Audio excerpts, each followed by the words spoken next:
नमस्कार, एफएनओ की पाठशाला में आप सभी का स्वागत है। मैं हूं मानसी दवे और वायदा बाजार की एबीसीडी में हम समझ रहे हैं कि बैन क्या है और बैन किस तरह से इतना भी बुरा शब्द नहीं है जब हम वायदा बाजार समझने की कोशिश करें। और समझा रहे हैं जी बिजनेस के managing editor Anil Singh ji. FNO में तो बी का मतलब बैन ही होता है, B for ban. B for ban है ना। अगर एबीसीडी बनाएंगे तो बैन से ज्यादा पॉपुलर वर्ड है नहीं एफएनओ में। हाँ, राइट। तो ये बैन कैसे और कौन तय करता है? एक्सचेंजेस। अच्छा, फॉर्मूला है, कोई रॉकेट साइंस नहीं है। मानसी आप भी कर सकती है। मैं फॉर्मूला मतलब आपको पता चल जाएगा ब्रॉडली कैसे होता है। फॉर्मूला क्या है? जो एक्सचेंज ने किसी भी एक स्टॉक में टोटल पोजीशन कितनी बन सकती है वो बता रखा है। वो एक्सचेंज की साइट पर अवेलेबल है कि कोई रिलायंस है तो रिलायंस में कितनी होनी चाहिए। जो फॉर्मूला हमने बताया कि मार्केट वाइड पोजीशन लिमिट जो फ्री फ्लोट का 20% जो होता है।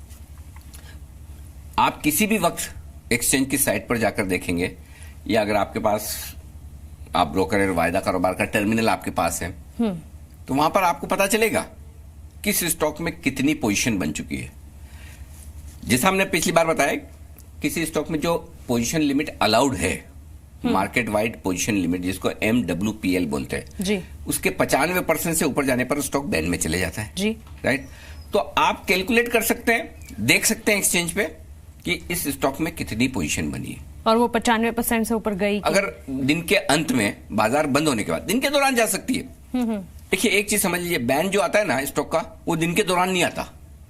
अचानक ऐसा नहीं होगा किसी 2:30 बजे बैन लग गया किसी स्टॉक में। अच्छा, ऐसा नहीं है। हाँ, न 10 बजे लग गया, ऐसा नहीं है। बैन जो डिसाइड होगा, स्टॉक बैन में जा रहा है या नहीं जा रहा है या बैन से बाहर निकल रहा है या नहीं निकल रहा है, ये शाम को ही डिसाइड होता है कि कल ये स्टॉक बैन में जाएगा। हाँ, अच्छा, कल या कल से, मतलब कल से। हाँ, जब तक बाहर ना निकले वापस तब तक कल से बैन में है, या बाहर निकला तो जब तक वापस न जाए तब तक बैन से बाहर रहेगा, वैसा।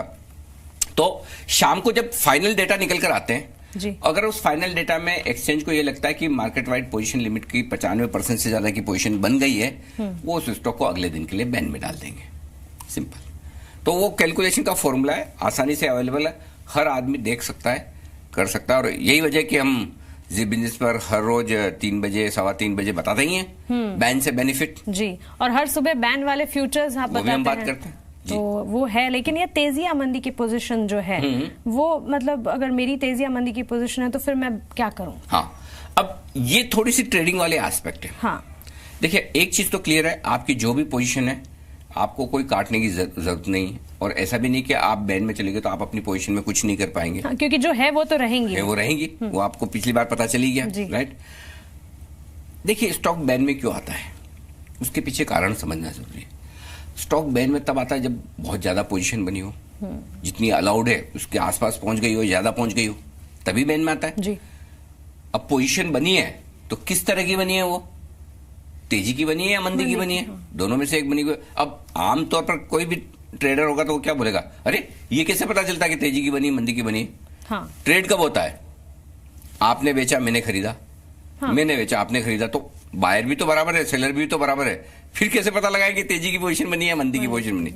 ये थोड़ी ट्रिक है, ये धीरे धीरे अनुभव के साथ आती है कि पोजीशन तेजी की बन रही है मंदी की बन रही है। आमतौर पर हम क्या करते हैं, जब स्टॉक बढ़ रहा हो, वॉल्यूम बढ़ रहा हो, पोजीशन बढ़ रही हो, तो हम ये कहते हैं कि तेजी की पोजीशन बन रही है।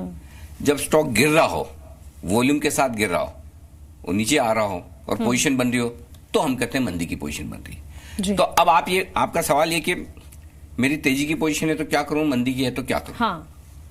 आमतौर पर ये देखा गया है कि देखिए जब स्टॉक बैन में आता है तो बैन में जो में आने के पहले उसकी जो चाल होती है उसके विपरीत थोड़ा ट्रेड करता है।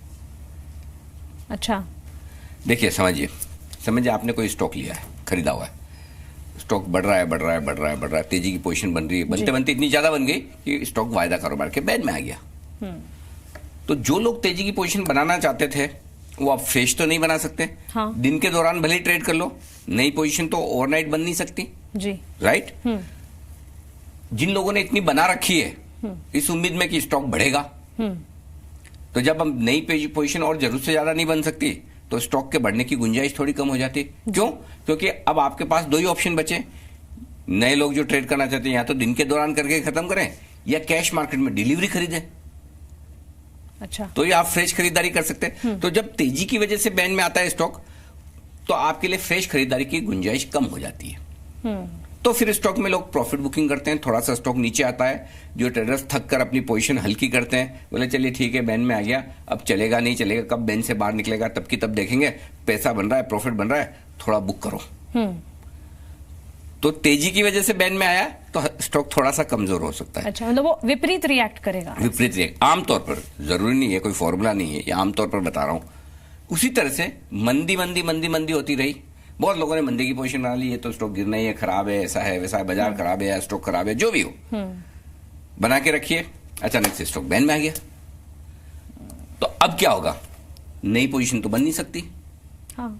कैसे बनाओगे? क्यों? दिन दिन के लिए बना लो तो ठीक है, शाम तक रखोगे तो पेनल्टी लग जाएगी। करेक्ट। जिन लोगों के पास पुरानी पोजीशन है वो खत्म कर सकते हैं, लेकिन वो एक बार खत्म कर दी तो वापस नई नहीं बना सकते, है ना। तो ऐसी सिचुएशन में तेजी वाली पोजीशन में एक बार फिर भी पॉसिबिलिटी है कि आप डिलीवरी खरीद के और स्टॉक में तेजी कर दें जी। लेकिन मंदी वाले में तो फ्रेश पोजीशन मंदी की तो वायदा कारोबार में ही बन सकती है। बिल्कुल। अगर आपके पास शेयर नहीं है तो बेचेंगे कैसे, है ना।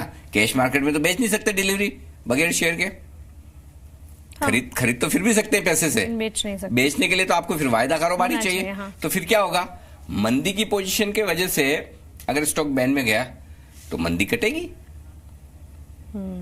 जिन लोगों ने मंदी की पोजीशन बना रखी है वो धीमे धीमे देखेंगे अब शायद ज्यादा नहीं गिरे, अब कोई नई मंदी की पोजीशन तो बना नहीं पाएगा, जितनी बंदी थी बन गई, जरूरत से ज्यादा बनी हुई है इसीलिए तो बैन में गया है, और अगर इसीलिए बैन में गया तो चलो पोजीशन काटते हैं, तो स्टॉक थोड़ा सा ऊपर आ सकता है। ये एक शॉर्ट टर्म इंपैक्ट असर हो सकता है जो चाल है उसके विपरीत। लेकिन इसमें एक बात मान से ध्यान में रखनी जरूरी है ट्रेडर्स को, और वो ये कि बैन में आते ही या जाते ही, बैन में जाते ही स्टॉक भले ही उल्टा रिएक्शन दे, लेकिन अल्टीमेटली आपको ये पता होना चाहिए कि उस स्टॉक की चाल कैसी है। अगर चाल तेजी की है तो इवेंचुअली वो तेजी में रहेगा, चाल मंदी की है जिसकी वजह से बैन में गया तो एक बार वापस पोजीशन हल्की होने के बाद मंदी तो होगी, तो थोड़ा ऊपर आ सकता है। तो ये स्टॉक्स जो है ना बैन में बार बार जो आते जाते हैं ना, इनको ट्रेड करना बड़ा रिस्की काम है, बहुत दिमाग चाहिए, समझ चाहिए, आसान नहीं है। एक बहुत ही अजीब बचकाना लगे आपको सवाल ऐसा आ रहा है मुझे, मतलब ये आप बोल रहे हैं कि आप पूरे दिन में ट्रेड कर सकते हैं, ओवरनाइट नहीं कर सकते, तो फिर इसका क्या मतलब है? ये क्यों ऐसा? ये रूल है, पूरा दिन ट्रेड करो चाहे बैन में है फिर भी। देखिए एक्सचेंज क्या चाहता है, किसी भी स्टॉक में ओपन पोजीशन जो लिमिट दी गई उतनी रखिए, उससे ज्यादा मत रखिए। तो दिन के अंत में अगर पोजीशन बढ़ती नहीं है तो दिक्कत क्या है? दिन भर ट्रेड करने दो जिसको करना है, दिन के अंत में मेरी पोजीशन बढ़नी नहीं चाहिए। आपको जितनी अलाउड थी पूरे बाजार को, आपने उतनी पोजीशन बना रखी है शेयर में, अब इससे ज्यादा हम अलाउ नहीं करेंगे।